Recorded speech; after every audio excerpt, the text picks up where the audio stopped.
previous videos, I reviewed what the Pearson correlation is and how to calculate R.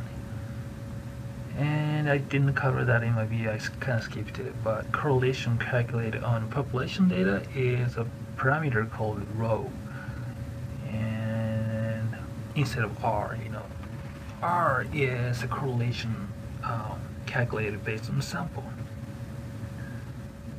And we are typically working with samples, so we usually use R as an estimate of rho.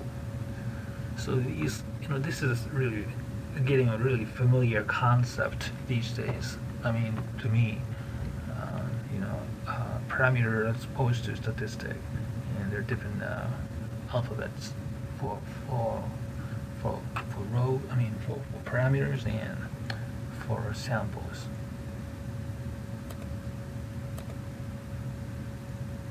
Okay.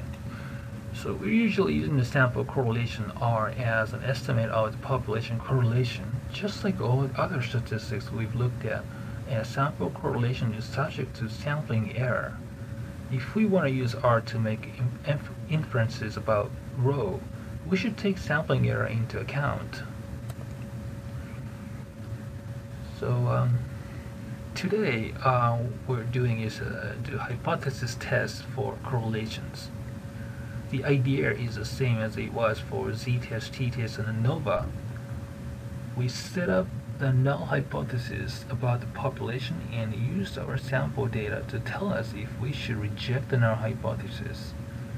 How does it work? Let's look at the example. Okay, example of one-tailed test. Suppose a researcher believes that family income is positively correlated with grades in the population. Using the same example from the last two videos. Notice his research hypothesis is directional. He takes a random sample of 14 students and records their family income and grades. Then he calculates a sample-based correlation R between family income and grades. And R was 0.65.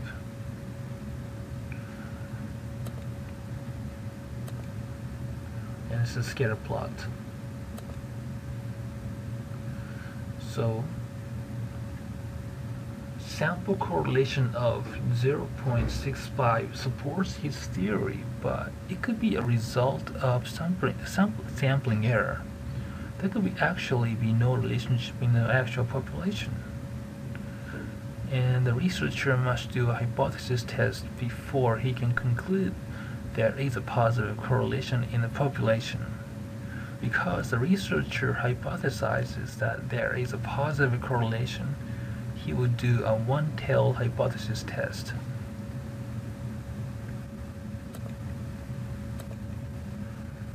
So hypothesis test and notation would be like null hypothesis. For this one-tailed test is that the population correlation is not positive. Either it's correlation doesn't exist, equals 0, or his assumption was positive relationship, so either the null hypothesis would be no relation or negative relation.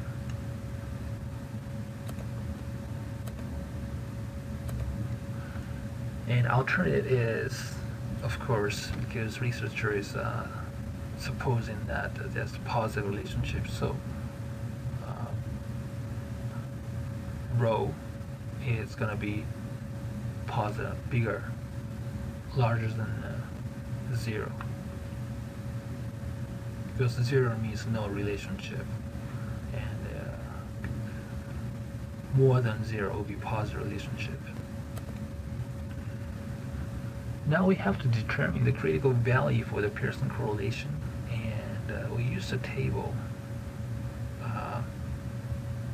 Again, a special table for that.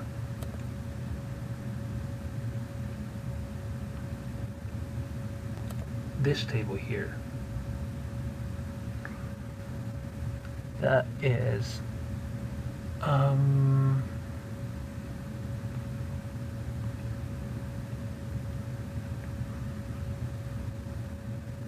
what was it called? I can't remember. Okay. Anyway, okay. We need to calculate the degree of freedom,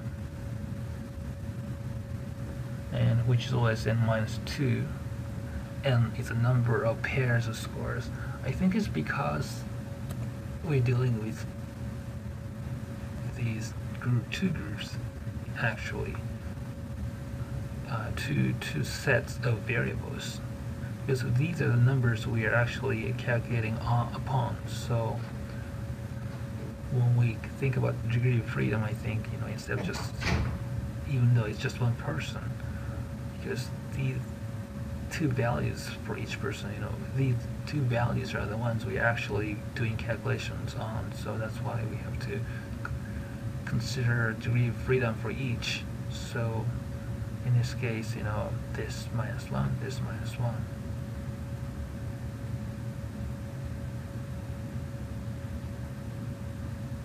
No, not that.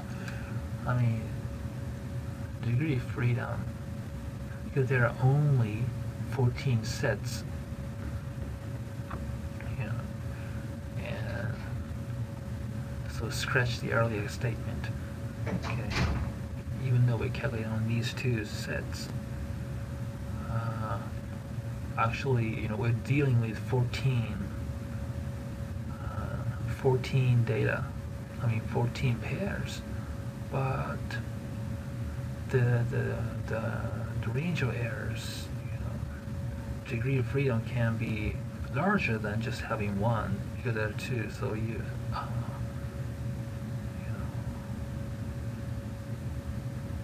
subtracting one from each, and it's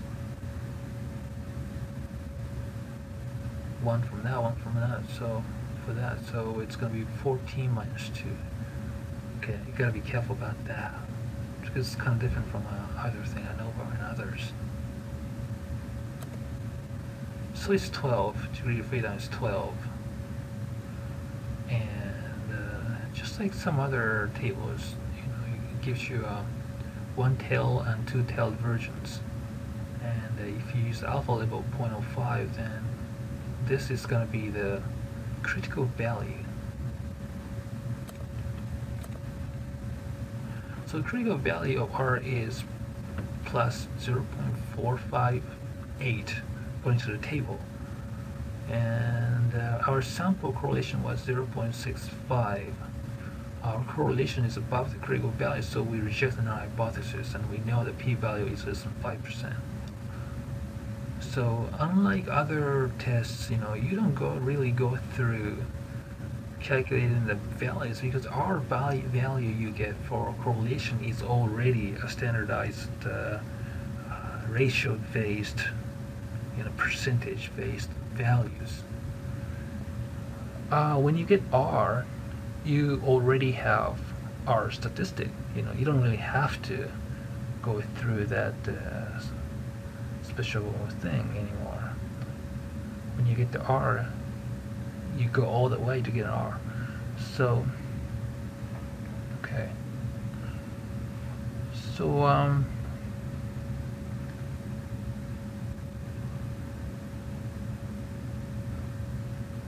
what we'd like to know is that in this R distribution, I don't know what the R distribution shapes like, but I don't know, it could be a normal shape like this, maybe. Yeah, I think so. So in this normal shape distribution, and in this case just positive one, so this only, and this critical value correlation.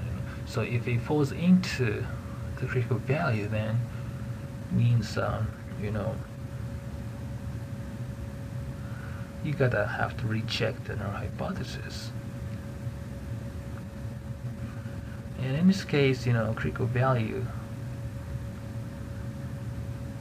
for R is 0.458, and the R statistic we got was 0.65, so it falls into this critical region, so reject this null hypothesis at p-value less than 5%.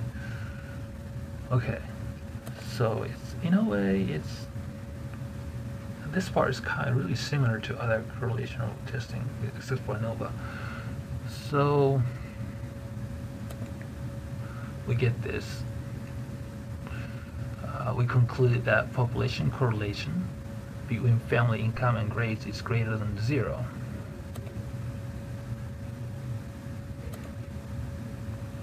So this is time for write-up.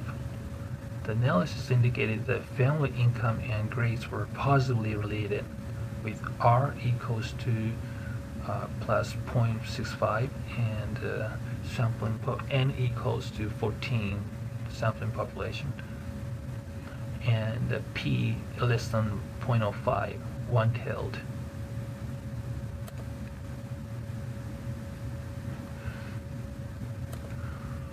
And as usual, we rejected the null hypothesis and concluded that there was a positive correlation, but it doesn't mean that the correlation is practically important.